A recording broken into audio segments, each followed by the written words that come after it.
Greetings, I am Wham Bam Duel, and welcome to my explanation of Spell Commander's latest deck profile, the modern Seto Kaiba.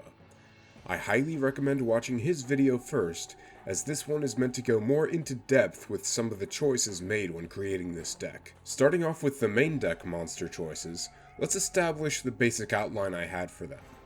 There are a few monsters that are mandatory because they're iconic to Kaiba's deck. These monsters are the 3 Blue Eyes White Dragons, Blue Eyes Alternative White Dragon, and Blue Eyes Chaos Max Dragon. I will address this real quick because some people have been addressing it in the comments. These decks are usually meant to be singleton lists where you're only allowed to play a single copy of a given card in a deck. There are exceptions for this, such as the Blue Eyes White Dragon, because it's a Kaiba deck and he's known to have 3 copies of them.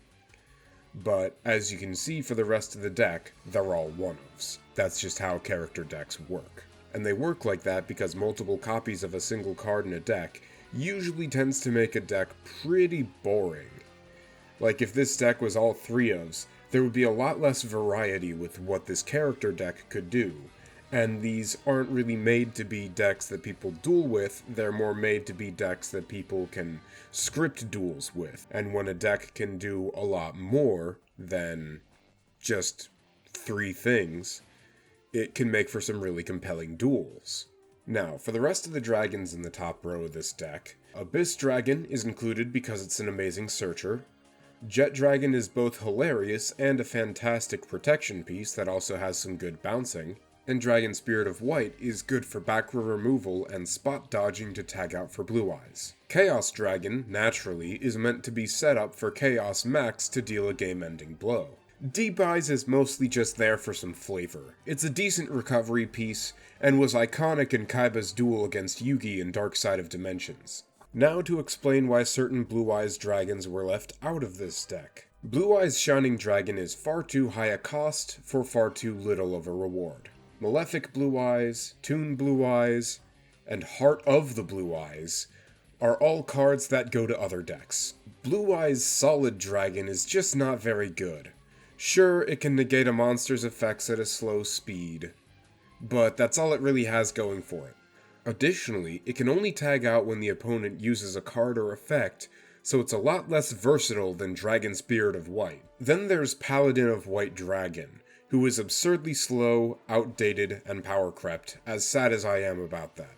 Next, for the rest of the included Blue Eyes support monsters, Dictator is a fantastic card, sending Blue Eyes from deck to grave as cost to summon itself. Then it can instantly reborn either the sent monster or another Blue Eyes in hand, since he can even call back the monster that was pitched as cost, like Zombie Master.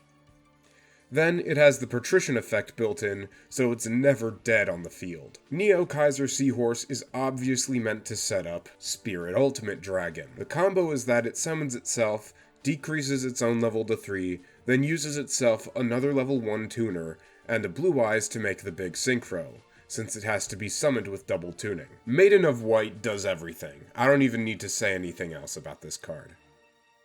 Master and Sage basically do the same thing, although what Master does from the grave, Sage gets to do from the deck. Both are decent pieces for the deck, and are probably now the best Eyes of Blue main deck monsters. Both White Stones are amazing and serve separate but fantastic purposes. Lastly, Effect Valor is an honorary Eyes of Blue monster, and works wonders with the help of Sage and Master. Now for the rest of the Blue Eyes support that got left off this list. Kaiba Man is too slow and janky, even though it makes for fantastic style points. Protector power-crept Kaiba Man, and it's still not very good even then. Priestess is far too janky to work anymore, and is best replaced by the Melody of Awakening Dragon. With Maiden of White, there's really no need to play the original Maiden with Eyes of Blue in a deck like this anymore. Onto the unions, we have the original trio, alongside the new 3 that come out later this year in March's Maze of the Master set. Granted, we're not sure if their names are going to be changed from their current ones, or what their new names will be, so if you're watching this video or Spell Commander's video after March of 2025, that's why the names here are probably different. Due to union activation, as well as the combo these monsters perform, It's necessary to play both the old and the new trios. Then there's the Chaos Emperor retrain, who is uniquely the only pendulum monster that doesn't really need another pendulum to be worth running, since this deck wouldn't really make good use of a pendulum summon anyhow. I kind of like how recursive this monster is, putting itself back into the deck when removed, allowing it to be drawn on a subsequent turn, assuming the deck's been shuffled, to be put in the pendulum zone and recover a banished dragon, including ones that might have been banished for its summon on a previous turn. Imagine Kaiba having banished Chaos Max to summon this guy out, then on a later turn after Chaos Emperor returned to the deck, use its pendulum monster to get Chaos Max back and ritual summon it again. For some other miscellaneous Kaiba monsters and archetypes that weren't included in this deck, there's the Kaiser Glider series. Golden Burst's effect has a pretty high cost for very little reward. Neo Kaiser Glider is just a worse version of Silver's Cry, which isn't even in this deck. And the original Kaiser Glider is power crept by the other two. Kaiser Force Raider is a slightly easier to summon Cyber Dragon, but just doesn't do much for the deck. The deck doesn't even need a lot of dark monsters outside the Rituals and Dictator to facilitate Chaos Emperor, so that's not a good reason to run him either. Same goes for the Dark Clowns. These guys are just better off forgotten if you ask me. Kaiba did make use of Thunder Dragon in Battle City, but since they're a whole nother archetype by now, they feel like a completely different direction that would have diminished either the presence of Blue Eyes or the new Union machines in this deck. While there is no Vampire Lord in this deck, which for some reason was an important enough Kaiba monster in Duel Links to warrant a summon animation, it should be noted that the Zombie Vampire in Kaiba's extra deck is a direct reference to the fact that he does sometimes play darker, more horrifying monsters such as Vampire Lord, or the other previously mentioned dark monsters. But unlike them, the Zombie Vampire is also totally compatible with Blue Eyes being a rank 8. All of the back row in this deck has a pretty good reason to be there, so I'll skip over explaining them and get to the back row that was left out. Neutron Blast can't be used in this deck because it doesn't play the original Ultimate Dragon. Majesty with Eyes of Blue used to be one of the ways to get a Blue Eyes monster in the graveyard, but there are so many ways to search and discard them that it's kind of a lost cause now.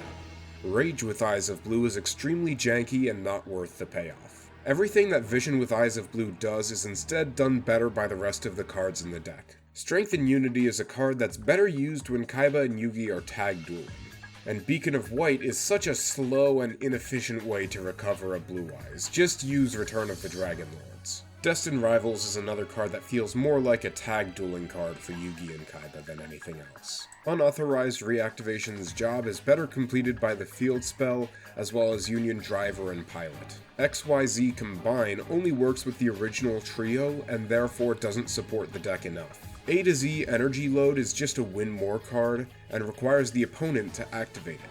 Its Grave effect also isn't very useful, since Zillion Tank, as well as the fusions themselves, do a way better job of recovering banished Union machines. XYZ Hyper Cannon is another win more card and is unnecessary. There are a bunch of other classic Kaiba back row that just didn't make the deck, such as the Rings, Attack Guidance Armor, Tyrant Wing. Really, most of these cards are just simple battle tricks. As for the Virus cards, there aren't enough dark monsters in the deck to warrant playing them anymore. The only good one is Eradicator Epidemic, which would have to tribute Chaos Emperor or the Zombie Vampire to be used, and that's just too high an investment for not enough space in the deck. Eradicator Epidemic is an extremely honorable mention though. While it's not a Kaiba card, Trade-In is a fantastic Blue Eyes card for the modern day, but we left it out since Melody and Prayers can discard any card to search 2 specific cards instead of just drawing 2 cards. Now for the extra deck explanations. Obviously, both versions of XYZ are needed alongside Union Controller for their combo. Lightstorm Dragon is another good level 9 synchro that appears to be made exactly for this deck. I've already explained the significance of the Zombie Vampire. Steel Star Regulator is a good link monster to help clean up unneeded monsters on Kaiba's board, especially when completing the Union Machine combo. For example, there's no good reason for Union Controller to stick around on the field after its effect is used, so it's a good light link monster to help the deck out. Now, since all the rest of the cards in the extra deck are auto-includes, let's skip to the monsters that were left out. Dragon Master Knight and Magia are both monsters made to be summoned when Yugi and Kaiba tag duel. Matter of fact, if I ever write a duel where the two of them team up, it's likely that you'll see some of the tag duel cards mentioned in this video get brought up. Now technically, Kaiba could summon Magia without Yugi's help at all, using 3 Blue Eyes and a Chaos Ritual, but that's just not right for the purposes of scripting duels, especially when Magician of Black Chaos is right there on the card art. The original Ultimate Dragon was left out since the 2 retrains of it are far and away better. For a few other cards that were left out, there's Thunder End Dragon, which is clearly made to work with a Blue Eyes deck, but just doesn't perform very well. And to go over a few Light Dragon synchros that Spirit Dragon theoretically could tag into, and why they're not here, there's Judgment, the Dragon of Heaven, whose effect would only work if 4 tuners are in the grave at the same time in a deck that, thanks to Master with Eyes of Blue, has a decent amount of tuner recovery. It also banishes the top 4 cards of the player's deck at the end of the turn, which this deck has no payoff for. Michael the Arc Lightsworn does have a good removal effect, but nothing else going for it, and will be destroyed at the end phase when tagged out into with Spirit Dragon. And Golden Cloud Beast Milan would be more useful sent to the grave at the end phase rather than doing anything on the field. All the rest of the Light Dragon synchros you see here either belong to other characters or first have to be synchro summoned. And with that, I believe I've covered all of my bases when explaining this deck here. Let me know what you guys think of it in the comments below. Until next time, I've been Wham Bam Duel, and I'm always happy to see ya.